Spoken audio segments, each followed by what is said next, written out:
கம்பராமாயணம். கம்பன் வீட்டு கட்டுத்தறியின் கவி பாடும் என்னும் பழமொழி அவரது கவித்திறத்தை உணர்த்தும் ஒன்று.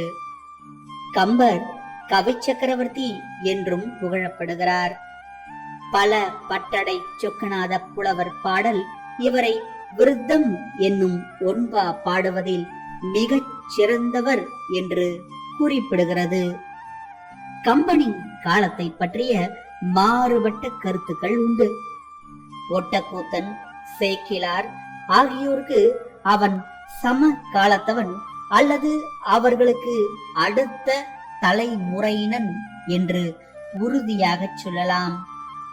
ராமாயணம் தவிர 70 சடகோபரந்தாதி, மும்மணிக்கோவை ஆகியவற்றை கம்பன் எழுதியதாக சொல்லப்படுகிறது. மும்மணிக்கோவையை விமர்சனம் செய்த வாணியந்தாதன் கம்பனின் கவிதையை தாக்கியுள்ளான். 70 திருக்கை வழக்கம் இரண்டும் உழவு தொழிலில் ஒப்பாரும் மிக்காரும் இன்றி விளங்கும் வேளாள மரபுக்கு ஏற்றம் தர எழுதப்பட்டவை. 70 ஒரு பேரவையில் படித்து அரங்கேற்றப்பட்டது. அவ்விழாவில் சடையப்ப வள்ளல் மகன் சேதிராயன் பாம்பு கடியால் இறந்து போனான். உடனே கம்பன் 2 வெண்பாக்கள் பாடி உயிர்ப்பித்தான் என்பது செவி வழி செய்தியாக காணப்படுகிறது.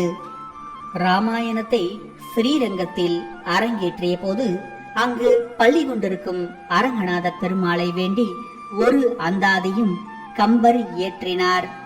தன் பக்தர்களுள் பிரியமான சடகோபர் மீது 100 பாடல்கள் பாட வேண்டும் என்று திருவரங்கத்தில் கோயில் கொண்டிருக்கும் பெருமான் கம்பனுக்கு கட்டளையிட்டாராம். அதே சமயத்தில் சிற்றிலக்கியங்கள், சிறு நூல்கள் ஆகியவற்றை நாடறிந்த பெரும் புலவர்கள் இயற்றினார்கள் என்று சொல்லி அவற்றிற்கு பெருமை தேடுவது இந்திய இலக்கியங்களுக்கு ஒரு பொதுவான மரபாகும். எனவே அவை அனைத்துமே கம்பனின் படைப்பு அல்ல என்ற கருத்தும் காணப்படுகிறது. இதன் தொடர்ச்சி அடுத்த அத்தியாயத்தில்.